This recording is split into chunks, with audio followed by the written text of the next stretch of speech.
Bien, pues parece que estamos ya en el aire, una vez más, en un encuentro de la estrella de la devoción.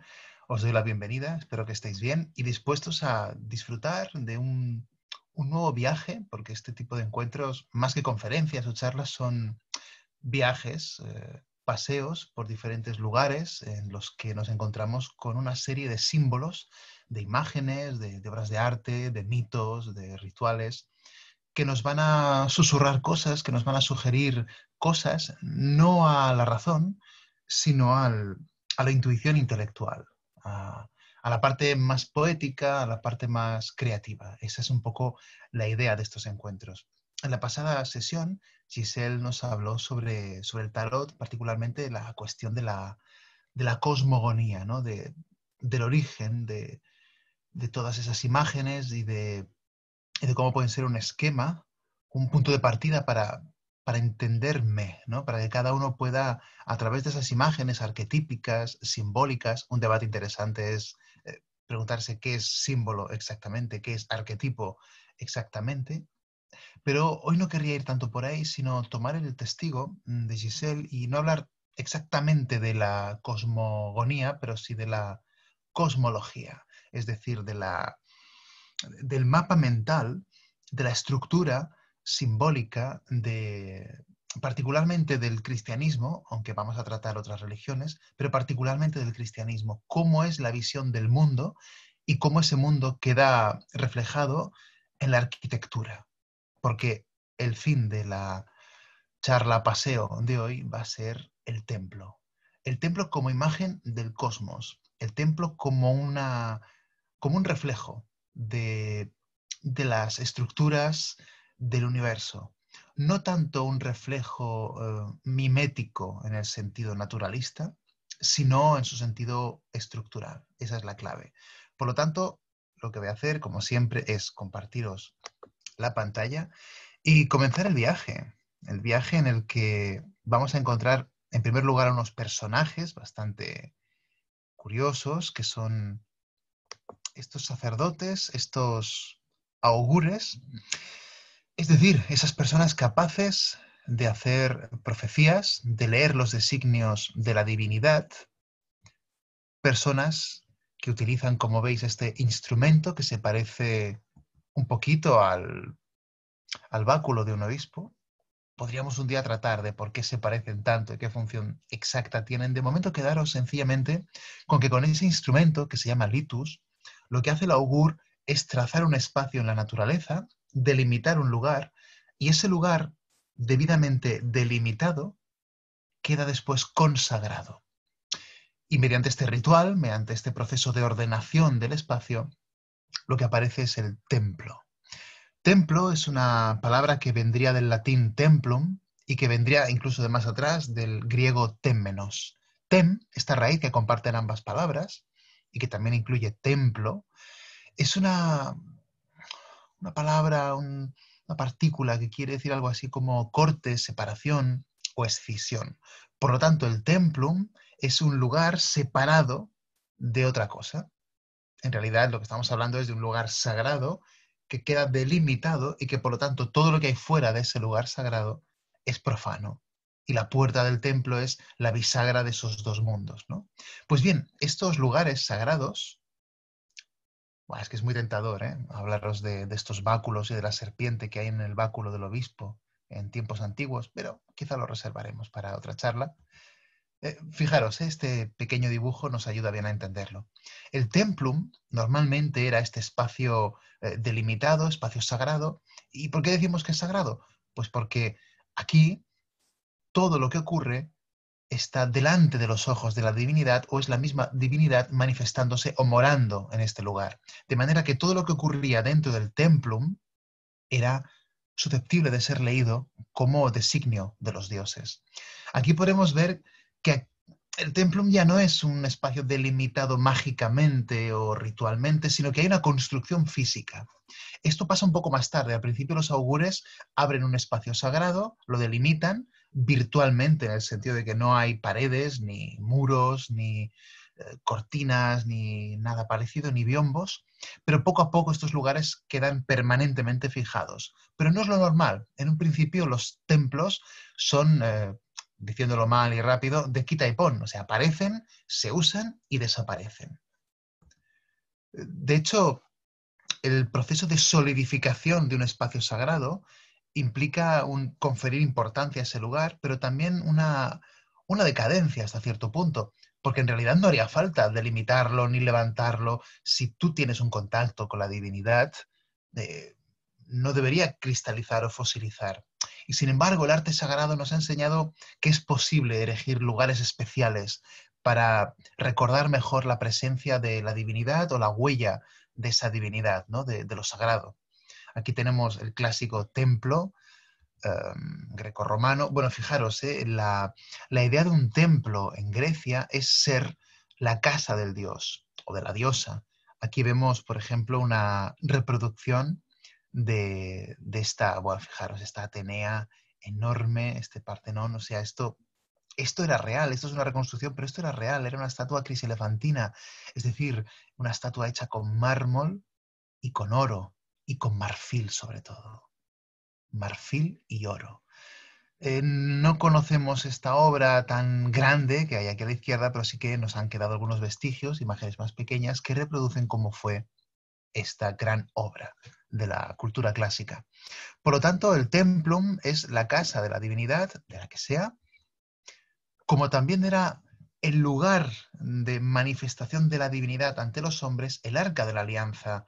Pasamos ahora de una cultura, digamos, indoeuropea a una cultura semítica, que sería el judaísmo o el protojudaísmo, bueno, el judaísmo que se está construyendo, ¿no? Con Moisés, con la Torá, la ley, etc. La Torá, las tablas de la ley que van aquí dentro, de este objeto, un objeto diseñado igual que el arca de Noé, pues este arca es un diseño de Dios, tiene el copyright, para así expresarnos bien, ¿no? De Dios. Dios da las medidas, da los materiales y se hace en función de esos designios. Este arca era transportada debidamente, velada, ¿de acuerdo? Y cuando se usaba, fijaros, se montaba el tabernáculo. Lo que veis aquí detrás es el tabernáculo, que de nuevo es de quita y pon. Estas maderas, estas telas, se disponen de una forma especial. Las tribus de Israel se colocan de una manera determinada rodeando este espacio y después eh, el arca era colocada en el santo de los santos, en el Sancta Sanctorum, y allí Dios se manifestaba valiéndose de una nube que hacía como de frontera de los dos mundos. En fin, quiero decir que el templo, aquí en esta cultura, también es de quita y pon. Fijaros lo que os decía antes, ¿no? La manifestación de Dios, justo encima, esa nube luminosa, justo encima del arca de la alianza. Lo que pasa es que este arca, hay un momento que deja de ser transportada por el desierto y entra en Jerusalén. No será el rey David quien construya el templo para que more este arca, sino que será su hijo, Salomón, el que construirá el lugar sagrado para que more allí la presencia de la divinidad. Hay mucho que decir de este templo y no es mi intención desarrollar nada porque tenemos que hablar más bien de las cosas generales, de lo más intuitivo que cualquier templo nos puede mostrar si vamos con los ojos y con el corazón abierto.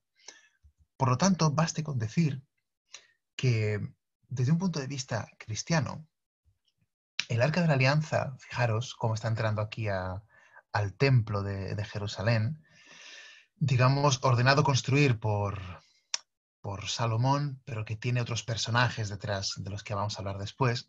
Pero aquí este arca no es el arca con los dos querubines con las alas colocadas aquí delante, sino que tiene forma de iglesia gótica con una imagen de la Virgen encima. ¿Qué nos está diciendo esta miniatura?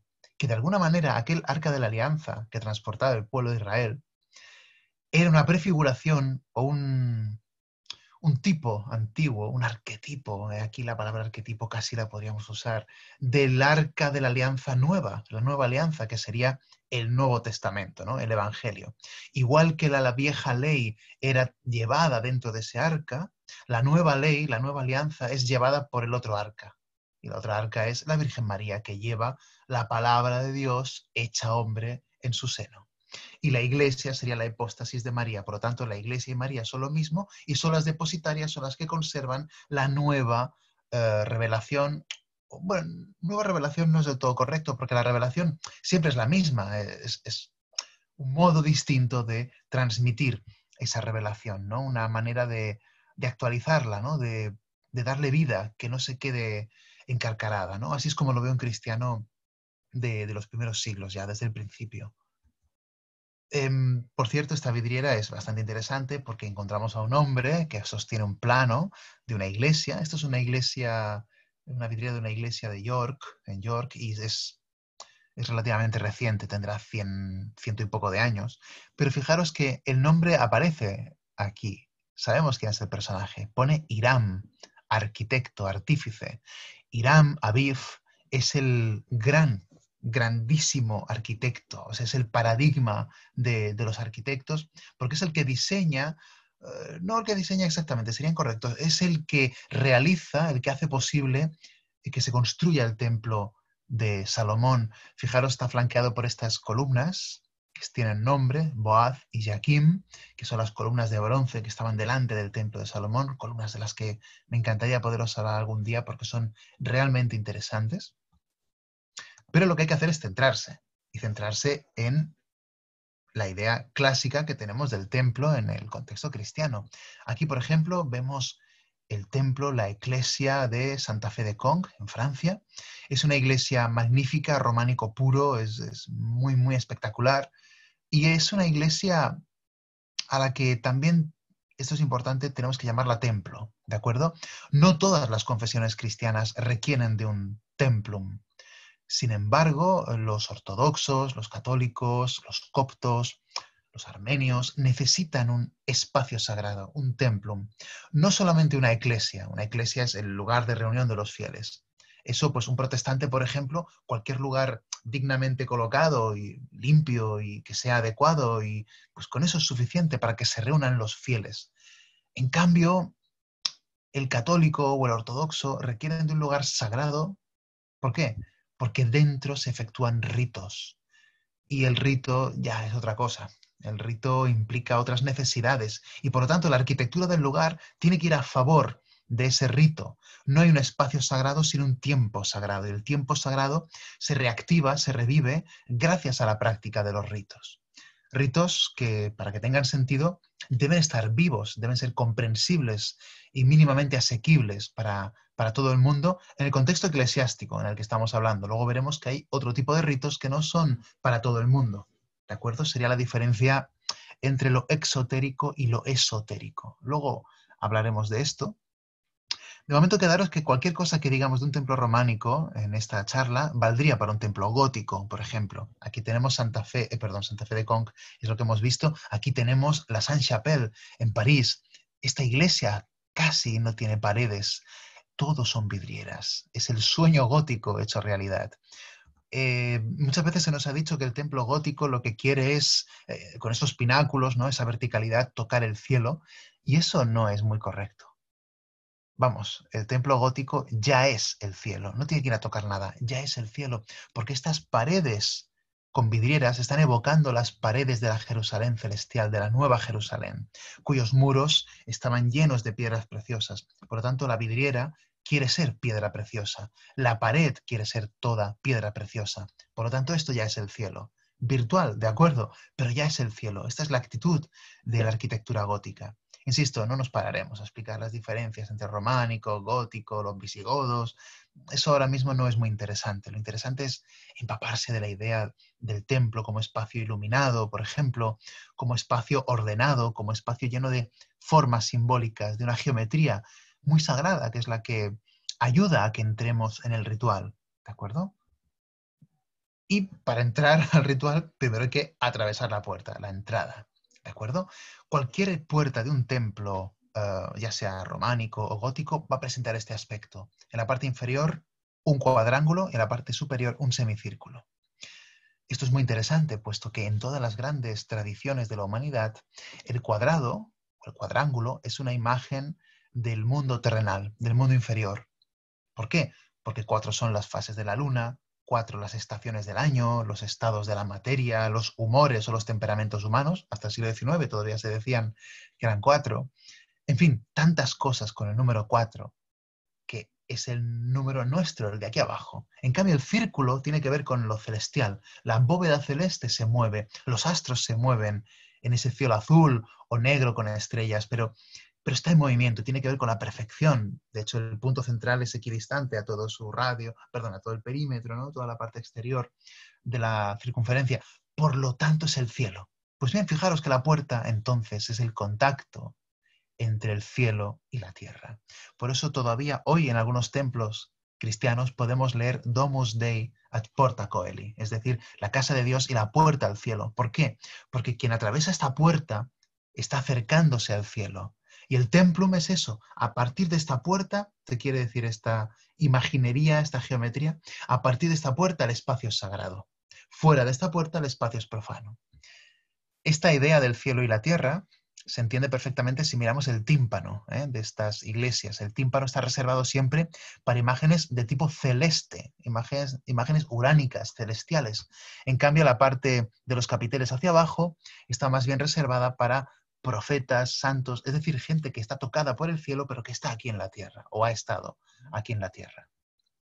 No importa si es grande o pequeña, aquí tenemos un dibujo del gran pórtico de la gloria, obra del maestro Mateo en Santiago de Compostela, y es la misma estructura. Arriba la escena celestial, el Cristo de la parusía, el Cristo de la segunda venida, el Cristo juez, rodeado por los 24 ancianos del Apocalipsis, etc. Y aquí el santo apóstol, y aquí otros profetas y apóstoles, ¿de acuerdo? Encima de estas columnas, encima de las columnas que nacen en la tierra, pues la columna es como si la columna acabara en forma de profeta, y entonces la cabeza del profeta y del santo sí que está tocada por el cielo, por el esquema superior que representa lo celestial.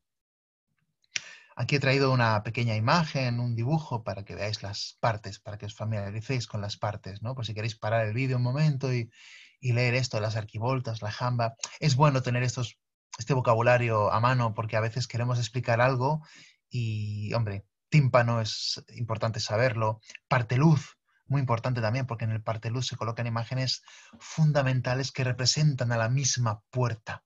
Y esto lo vamos a ver enseguida. El parteluz también es muy, muy importante.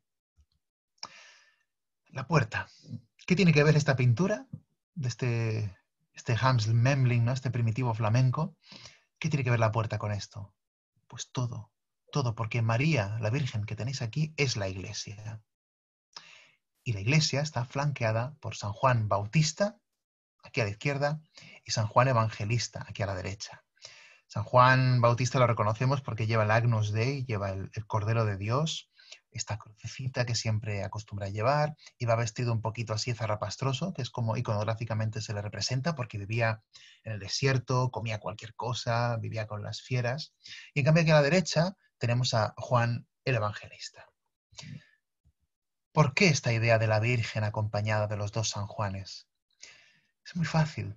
Vamos a dejar esta imagen del Greco para explicarlo. Digo, es muy fácil si te has introducido un poco en estos temas. Si no, es verdad que puede costar, pero cuesta porque somos excesivamente racionales y arqueológicos cuando miramos una obra de arte y no nos fijamos muchas veces en la sutileza del lenguaje simbólico.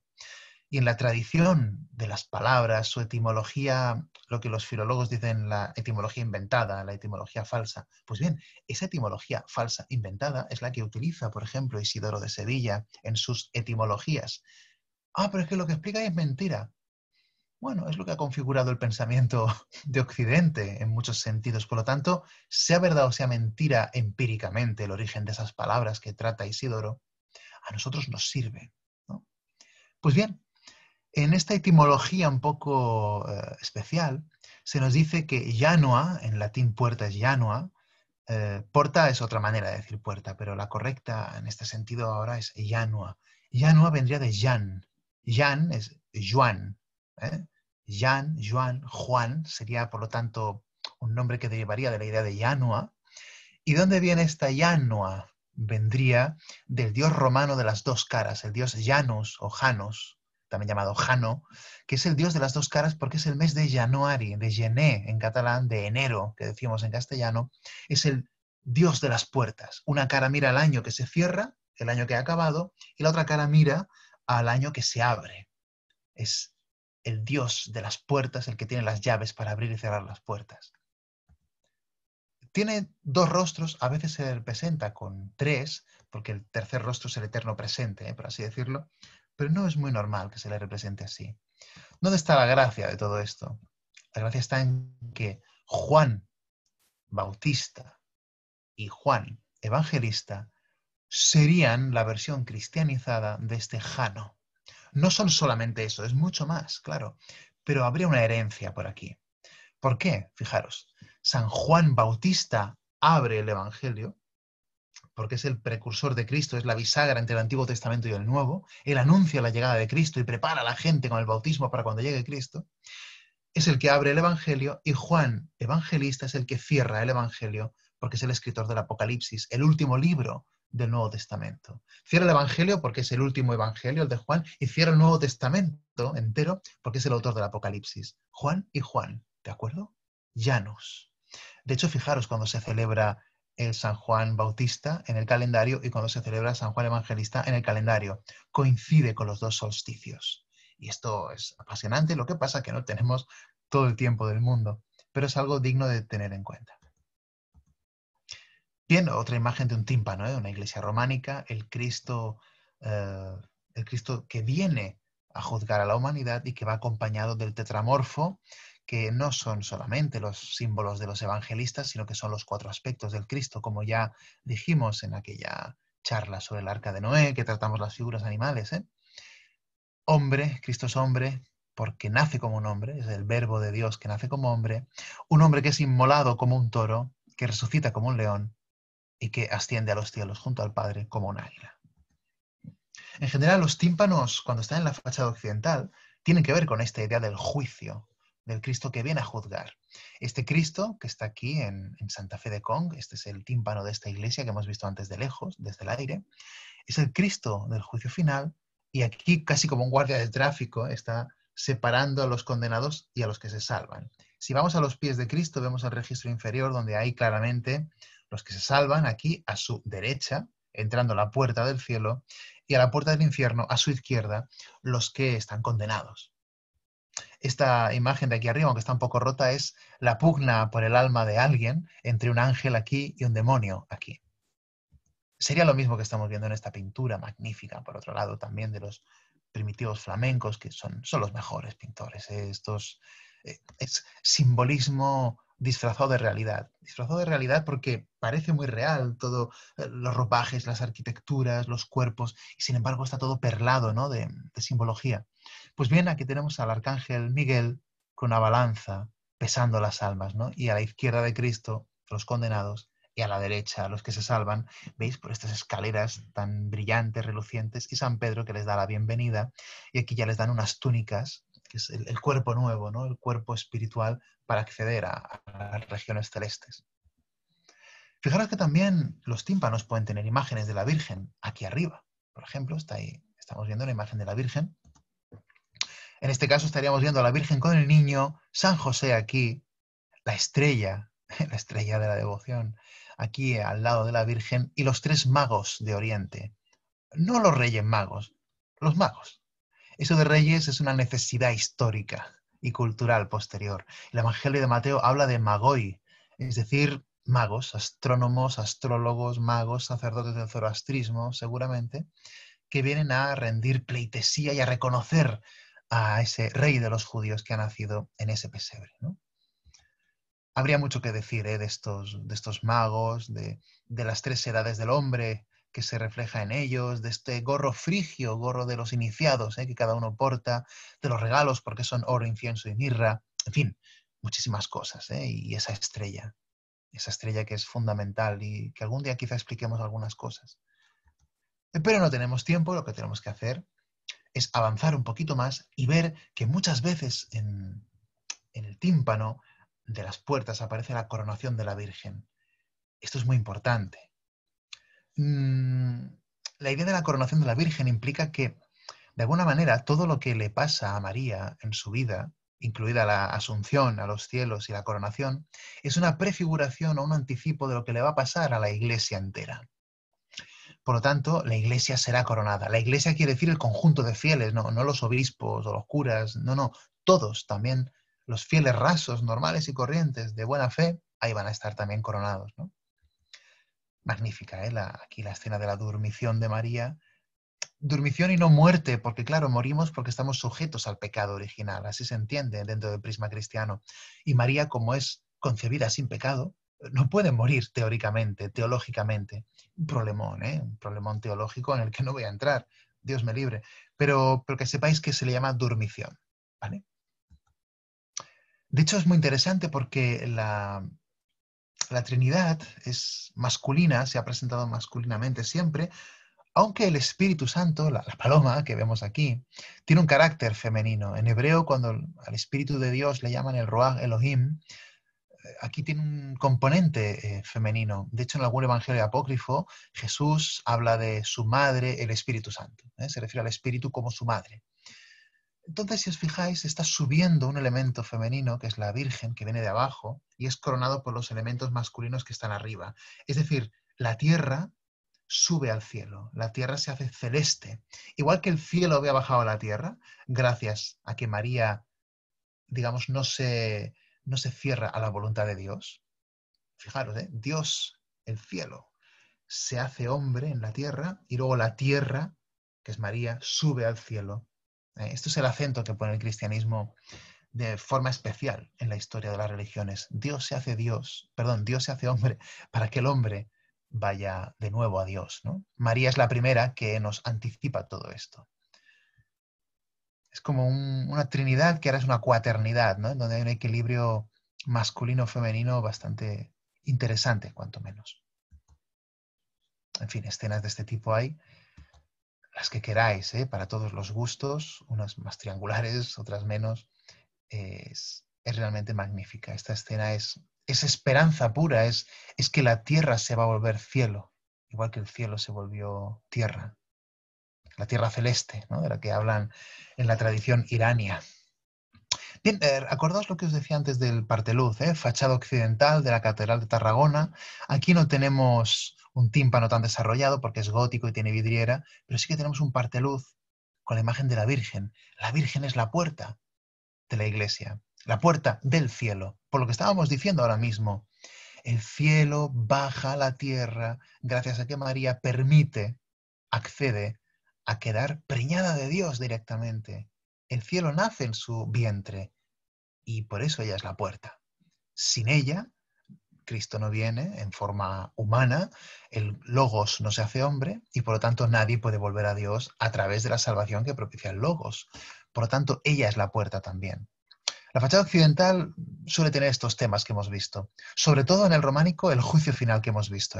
Esta idea de el juicio final en la fachada occidental tiene que ver con la salida y la puesta del sol.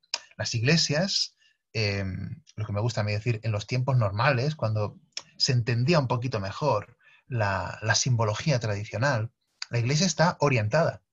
Es decir, el altar está mirando hacia el oriente porque en el oriente nace el sol.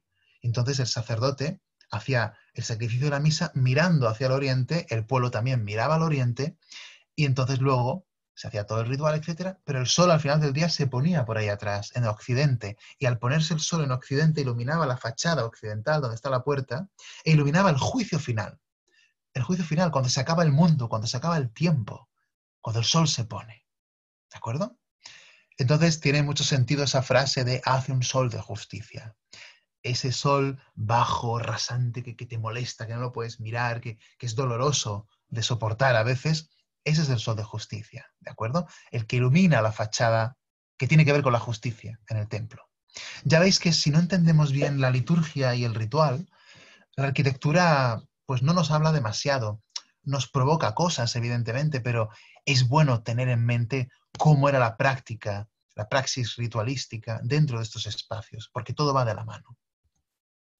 Pero en fin, una iglesia no es solo la fachada, la puerta, sino que también es su alzado, ¿no? Es su forma de cruz muchas veces, su forma basilical, cada una tiene su propio contenido simbólico, ¿no? Pero lo mismo que decíamos del cuadrado, ¿veis? El cuadrángulo visto de perfil y la esfera, que sería la cúpula. Es lo mismo la parte terrenal del templo, entre comillas, la más terrenal, y la parte, aquí en el cimborio, la parte más celestial, ¿no? En la parte celestial, fijaros, aquí tenemos los arcos formeros, perdón, los arcos torales. Los arcos torales, que son estos 4 que están aquí sosteniendo la cúpula, a través de 4 pechinas, 4 conchas que vemos aquí. Y luego el octógono, que nos conduce hacia este círculo central, donde está ya la confluencia de estos radios.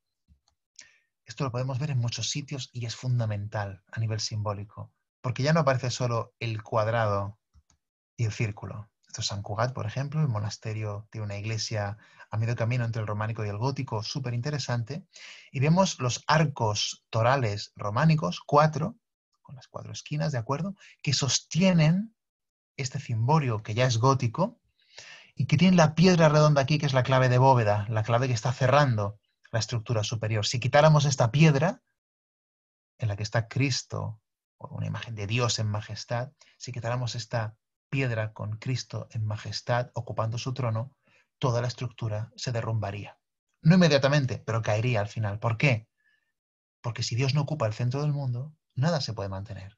Es como una rueda, ¿no? El tambor, la parte central de la rueda, eso no gira, pero es lo que hace que todo gire. Aquí tenemos exactamente lo mismo. Pero fijaros que no hemos pasado directamente del cuadrado a la piedra circular, sino que hemos atravesado un octógono. El octógono no es un cuadrado, pero todavía no tiene forma circular. Está a medio camino entre una figura y la otra. Es decir, está a medio camino entre la tierra y el cielo. Es la frontera o el interpaso entre los dos mundos. Es el lugar, quizás es el lugar del símbolo en realidad. Es el punto donde la tierra o lo material se espiritualiza y lo espiritual se materializa. Es el mundo de los ángeles también, por lo tanto, ¿no? El ángel es el mensajero de Dios con los hombres. No en vano aquí, debajo de cada una de estas 8 columnas, hay un rostro. Estos rostros son seguramente rostros de ángel. Acordaos que esta idea además no es solo cristiana, es importante recordarlo. Es universal prácticamente. El número 8, el octógono, como paso entre los dos mundos, ¿no? Entre la tierra y el cielo. En el mismo Corán, en el Sagrado Corán, leemos que el trono de Allah está sostenido por 8 ángeles. No 5, ni 12, ni 10, 8. Por alguna razón será, ¿no? Bien, pues estas claves de bóveda, como os digo, las más importantes tienen la imagen de Cristo en majestad, que es el que está sosteniendo, ¿no?, toda la estructura del mundo. Acordaos que el templo es una imagen del mundo. ¿Por qué? Porque es un espacio ordenado, porque está orientado. Es decir, puedes encontrar los 4 puntos cardinales en él. Y la estructura de cuadrado y círculo tiene que ver con los 2 polos, ¿no?, lo superior y lo inferior, integrados en un solo edificio. Por eso es una imagen del cosmos. Y debajo de esta piedra, de esta clave de bóveda con la imagen de Cristo, es bastante habitual en la arquitectura tradicional cristiana encontrar otra piedra cuadrada, que es la piedra del altar. El altar es Cristo. La clave de bóveda que está encima del altar también es Cristo, pero esta es redonda porque es celestial y esta es cuadrada o cuadrangular porque es terrenal, pero establecen entre ambas un eje que es la unión del cielo con la tierra. ¿Mediante qué? Mediante el rito, mediante la misa, la Eucaristía, el sacrificio. Esa es la presencia de Dios. Por eso decimos que es un espacio sagrado, porque aquí Dios se manifiesta, aquí ocurren las epifanías, ¿de acuerdo? ¿Veis? Esta piedra, esta clave de bóveda redonda con Cristo en majestad, si siguiéramos la línea hacia abajo, encontraríamos que se topa con el altar. En fin, ese altar es antiquísimo. Ese altar es el lugar donde Abraham está a punto de sacrificar a su hijo Isaac. Es también la piedra en la que se duerme Jacob y tiene ese sueño con la escalera de los ángeles. Es siempre la misma piedra simbólicamente. No hay otra piedra. Es la misma. Pero bien, sigamos hablando de los octógonos, no nos olvidemos. Porque aquí ya no estamos viendo una iglesia, estamos viendo una mezquita, pero la idea es la misma. Base cuadrangular, tambor octogonal y luego estructura semicircular para hacer la cúpula. En el Islam el octógono realmente es muy importante. Si nos fijamos encontraremos que efectivamente es así. Fijaros, por ejemplo, aquí esto es la Catedral Mezquita de Córdoba. Actualmente es catedral, pero su origen es una mezquita, una de las más grandes y más bellas del mundo. seguramente, y fijaros la presencia del octógono, cómo pasamos al punto central a través del octógono. Muy interesante. Por cierto, los que no conozcáis la mezquita de Córdoba, bueno, la catedral de la mezquita de Córdoba, pues lo que tenemos es eso, un edificio que como catedral, bueno, pues no es que esté mal, pero no es un edificio excepcional tampoco, pero parece que ha caído del cielo, ¿no? Como que lo han dejado caer en mitad de algo que es magnífico y que el mismo rey que encargó la construcción de la catedral en este lugar, cuando deja de ser mezquita, al cabo de unos años, cuando volvió, dijo, sois idiotas, casi casi le dice, sois idiotas porque habéis construido un edificio que se puede ver en cualquier lugar del mundo, en medio de un edificio que es único en el mundo. Aún así, el espacio de la Catedral Mezquita de Córdoba es una maravilla y su estructura simbólica continúa funcionando con algún que otro impedimento, pero continúa funcionando. El octógono también es la forma clásica y más adecuada para hacer los baptisterios, como esta planta que estamos viendo aquí. O este baptisterio de Florencia, pues claramente es octogonal. ¿Por qué? Porque fijaros que el baptisterio está fuera de la iglesia. Es decir, el que se bautiza es el que todavía no se ha iniciado en los misterios del cristianismo, está entrando. Entonces su paso del mundo profano, casi casi profano, al mundo ya sagrado completamente de los que se han iniciado en esta religión, se hace en un espacio octogonal. Porque no es ni el cielo ni la tierra, está ahí en medio. Estos lugares en donde se aprecia el octógono también por dentro, por supuesto, son a veces espectaculares, como este que estáis viendo. Y hay varios ejemplos, en Italia se conservan unos cuantos. Y este carácter octogonal viene por la idea de la comunicación de los dos mundos, de lo cuadrado con lo circular. En fin, la piscina, ¿no?, en la que se sumergen los iniciados en el cristianismo, cuando no se hacía siendo bebé el cristiano, sino cuando se hacía de la otra forma, pues tenía que ser un espacio octogonal preferentemente. ¿Veis? Que también esa piscina, ¿no?, para hacer las inmersiones del bautismo, pues también era octogonal. Y hasta aquí la parte exotérica, porque ahora me gustaría tratar rápidamente la parte esotérica. Veréis, en el dibujo de la izquierda tenemos las tres, hoy diríamos clases sociales, pero sería incorrecto, tenemos los tres estamentos medievales. Hay quien le llama a las tres castas medievales. En cualquier caso, lo que tenemos es un sacerdote, un monje sacerdote, a la izquierda. A la derecha tenemos un caballero y en el centro un constructor. Es decir, los que rezan, los que luchan y los que trabajan. Pero los que trabajan, digamos, de una forma manual, pero con ese punto intelectual, con ese punto simbólico que es la arquitectura sagrada, ¿no? Cada una de estas castas o estamentos es susceptible de recibir una iniciación en clave esotérica. No tiene por qué, pero tiene la posibilidad de recibir algo que va más allá de lo que es común a todo el mundo. Lo exotérico es, pues, la misa, ¿no? O el rito que sea, no importa, pero lo que es para todo el mundo es exotérico, exterior. Pero en cambio lo que va al núcleo es lo esotérico, lo que está dentro. Pues bien, el cristianismo tuvo, tendrá, supongo, su, su punto interior, su punto esencial, que es el esotérico. Hay quien habla del temple, hay quien habla de los fieles de amor, hay quien habla de todo esto. Yo quiero hablaros del tercer estamento, del más bajo de todos ellos, que sería el de los constructores. Es los que tenemos aquí a la derecha, los constructores, los gremios de francmasones. Acordaos que masón es albañil, paleta, constructor, ¿no? Franc quiere decir libre, constructores libres, ¿no? Son el único gremio que puede moverse por toda Europa y van donde les necesitan, no están sujetos a una calle, a un gremio en un mismo lugar, sino que se pueden mover. Pues bien, las herramientas que emplean son también susceptibles de ser interpretadas simbólicamente y ya desde un punto de vista esotérico, porque no cualquiera puede entrar ahí. Es un numerus clausus, es solo unos pocos que reciben la iniciación, a los que se transmiten los secretos y que pueden conocer de primera mano, por la práctica ritual y por la práctica del oficio, el contenido esencial y simbólico de estos objetos. Para entroncar un poco con lo que habíamos explicado antes, os presento aquí a las tres grandes luces de la francmasonería. Todo ritual que se hace en la logia, La loggia, ¿no? Es un taller, pero también es un templo. Un templo que imita el templo de Salomón, por cierto. Y cada vez que se hace un trabajo de tipo ritual, tienen que estar abiertas estas páginas de la Biblia por el prólogo del Evangelio de Juan y después las otras luces de la masonería, que son la escuadra y el compás. Fijaros que con la escuadra hacemos lo recto, lo cuadrangular, lo terrenal, por lo tanto. Y con el compás, clavándolo, podemos dibujar un círculo. Es el cielo puesto encima de la tierra, la conexión del mundo superior y el mundo inferior, gracias a la revelación, al libro sagrado. Hay que decir que en las logias no solamente se utiliza la Biblia, como se acepta que cualquier libro sagrado es una revelación auténtica, se puede utilizar cualquier otro volumen.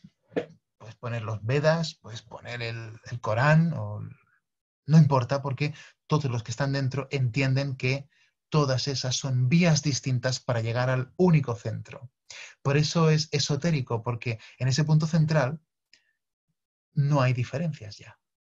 Lo exterior, la moral, el dogma, la costumbre, todo eso, bueno, está muy bien, pero es muy diferente la moral, el dogma, las costumbres, etcétera, de un musulmán que las de un zoroastra, que las de un cristiano, pero si todos ellos se meten en una vía esotérica, confluirán en el centro. Y en ese centro ya no hay diferencia, ¿de acuerdo? Porque se aspira a la identificación con el uno, del que irradia todo, ¿no? Esta es la Gran Logia de Inglaterra, está en Londres, es un edificio que ha salido en muchas películas, quizá os suene, y fijaros, ¿no? Esto es la versión, digamos, más espectacular, pero lo importante es la estructura, una estructura que podríamos ver en esta humilde maqueta, nos sirve exactamente igual. Fijaros que lo que tenemos aquí es la puerta de entrada en el occidente, hay dos columnas que son justamente las columnas Jaquim y Boaz del templo de Salomón. El suelo ajedrezado representa la dualidad aparente del mundo, ¿no? Sol y luna, seco, húmedo, hombre, mujer, etc. Lo que se supone que hace el masón ritualmente aquí es moverse libremente por esto, trascendiendo esa dualidad, moviéndose como si no existiera. No se va pisando solo los cuadrados negros o solo los cuadrados blancos, sino que hay que hacerlo de forma armoniosa, como si no existiera tal dualidad. Aquí, en el oriente, se sentaría el venerable maestro, con una serie de oficiales que le acompañan. En este lado tendríamos lo que se llama el primer vigilante, y aquí se sentaría el segundo vigilante, estableciendo un triángulo entre ellos para ir actuando ritualmente, etc. En fin, no voy a entretenerme en la disposición de estos elementos, pero deciros que los templos de tipo esotérico también cumplen este esquema de ser un reflejo del cosmos, del universo, ¿de acuerdo? Esto sería una imagen del oriente de una logia. Esto es la Gran Logia de España. Es uno de los templos que hay allí dentro, y aquí en el oriente se sienta el maestro, ¿de acuerdo? Y por el occidente sería por donde se entra al templo. Igual que en una iglesia, en realidad. Os dejo aquí este pequeño plano, por si queréis ver con mayor precisión todo esto que decimos. Hay algo que observar aquí, ahora que lo pienso, y es que si leemos los rituales más antiguos, la escuadra, el compás y la Biblia, de los que os he hablado antes, no están aquí en el oriente, sino que están aquí en el centro. Claro, el simbolismo cambia, ¿no? No es lo mismo esto orientado que aquí en el centro, porque aquí en el centro sería el centro del mundo, ¿no? Entre Oriente, Occidente, mediodía, septentrión, cenit y nadir, en esa cruz cúbica que saldría del centro, encontraríamos el cielo, la tierra y la Biblia o el libro sagrado que sea. Bueno, son sutilezas, son cuestiones simbólicas que no está mal recordarlas si nos enfrentamos a este tipo de esquemas, a este tipo de construcciones. Claro, para un masón, tanto medieval como contemporáneo de nuestros días, la idea de Dios como gran arquitecto del universo es fundamental. Dios es el que establece las estructuras, el peso, la medida de todo lo que existe en el cosmos, visible e invisible. Por eso muchas veces lo vemos ataviado de esta manera y portando un compás. Fijaros, esta imagen es especialmente bonita porque Dios tiene el universo, el cosmos, en su regazo, como una madre, ¿no? Que tiene al niño ahí, pues es algo parecido. Fijaros que tiene el compás una de sus puntas clavado en el centro, abre el compás, es decir, irradia la creación y establece los límites del universo, ¿no? Fijaros que es un Dios externo al mundo, ¿eh? Dios no es el mundo. Dios está en el mundo, pero no es el mundo. Eso sería panteísmo y el cristianismo no conoce el panteísmo. Lo que conoce el cristianismo es el panenteísmo. Es decir, Dios no son todas las cosas, pero Dios está en todas las cosas. Eso sí. Bueno, otra imagen, ¿eh? Fijaros que aquí entra en juego la idea de la Trinidad, por supuesto, ¿eh? El compás tiene forma de triángulo. Y este triángulo, esta Trinidad es la que crea, intervienen las tres personas de la Trinidad en la creación del universo, ¿eh? La irradiación del universo, cuando el compás está abierto, la creación empieza y obviamente cuando el compás se cierre, se volverá a unir todo en el uno. Se restaurará el estadio original del universo cuando estaba inmanifestado, cuando era uno con Dios, ¿no? Algunos científicos, creo que esto ya no se dice en ámbitos académicos, pero igual que hay un Big Bang, pues se habla de un Big Crash, ¿no? Como todo se ha expandido y llegará un momento que el universo se concentrará en un único punto y volverá al lugar de salida. Esto parece que no es muy correcto, pero en fin, la ciencia a veces, la virtud que tiene es que cuando ve que hay un error se contradice precisamente para decir las cosas bien. Bueno, veremos en qué queda eso. Tampoco es nuestro negocio, ¿no? Pero lo nuestro es la simbología. Pero es bonito establecer analogías, por supuesto. ¿Veis? Del centro se irradian estos radios. Todos son iguales, equidistantes del centro. Si nos movemos por la periferia, estaremos en el ámbito religioso, exotérico, pero si tomamos una de estas líneas, la que sea, la masonería, el que quiera ser masón, la Rosacruz, si es que aún existe, el sufismo, si estamos en el Islam, la Cábala, si es que somos judíos, todo eso nos llevará a este núcleo, a este centro, a este lugar esencial donde está la verdad con mayúsculas, ¿no? Todos los ejes y todas las partes de esta circunferencia comparten esta verdad porque vienen de ella, dependen completamente de ella. Sin centro no hay circunferencia. O sea, lo de fuera está condicionado por lo de dentro, por lo interior, por lo más esencial. En definitiva, lo que queríamos decir en esta pequeña charla, en este paseo por las imágenes, es que el templo real es el hombre. El macrocosmos tiene un reflejo en el hombre. El hombre es un microcosmos, un universo en miniatura. Fijaros esta visión del siglo XII de Santa Hildegarda de Bingen, la Sibila del Rin, una mujer extraordinaria, intelectual, poeta, visionaria, farmacéutica, médico, una maravilla. Pues tiene esta visión, fijaros, del macrocosmos, este rostro rojo, con todo esto, el macrocosmos, conteniendo en él el cielo estrellado, las aguas, los vientos, el espíritu que mueve, que acciona al universo, al macrocosmos, y que a la vez también hace lo mismo con el microcosmos contenido en ese macrocosmos. Por lo tanto, ya veis, una imagen maravillosa donde el hombre aparece también como una imagen del universo. El hombre como templo, por lo tanto. El templo del Dios vivo, el templo, la presencia de Dios está en el hombre. Todo lo que nos explican las escrituras, de la tradición que sea, ocurre dentro del alma del ser humano. Y el trono de Dios es su corazón. Y, y esto es lo que tenemos que tener en cuenta. Y si para recordar esto hace falta construir un templo físico y que exista toda una trama de símbolos funcionando para que nos hablen al corazón, no a la razón, sino al corazón y a la intuición intelectual, entonces perfecto. Aunque lo ideal seguramente es que no existieran templos. Seguramente en la Edad de Oro, ¿no? En el principio de los principios, los seres humanos no necesitaban templo porque todo era un templo ya. La naturaleza misma es un templo. Esto lo decían muchos teólogos medievales, en el siglo XII sobre todo y en el XIII también. Decían que Dios había escrito dos libros. Uno era la Biblia y el otro libro era la naturaleza, donde cada palabra eran pues no sé, cada piedra, cada árbol, cada animal, cada lucero en el cielo era una palabra. Y el sabio era el que podía leer esas palabras y engarzarlas unas con otras para así conocer mejor al Creador. Y la función de ese sabio era transmitirlo a los demás, dotarles de las herramientas necesarias para que puedan leer esa escritura en la carne del mundo, ¿no? En la naturaleza. En fin, de todo esto es de lo que nos gusta hablar en este proyecto de la estrella de la devoción. Espero que os haya gustado. Voy a dejar de compartir pantalla para despedirme bien de vosotros y de vosotras. Y deciros que si tenéis interés en estas cuestiones, seguidnos. Mijael nos hablará de todas estas cuestiones a través de las historias de la India, de la mitología, de las narraciones, de la misticología. Ya veréis que entrar ahí es escuchar un murmullo peculiar que nos lleva a sitios a veces inimaginables. El tarot hace lo mismo a través de las imágenes. El tarot es el libro desencuadernado, pero un libro al fin y al cabo con una tradición muy profunda. También está hablando al corazón que está abierto, y espero que hoy también pues hayáis podido ver que la arquitectura tradicional del cristianismo nos hace ver que un templo es un lugar sagrado, que es una imagen del universo, y que esas estructuras del templo, que son traducción del microcosmos, también están, perdón, del macrocosmos, perdón, están también en nosotros, que somos un microcosmos.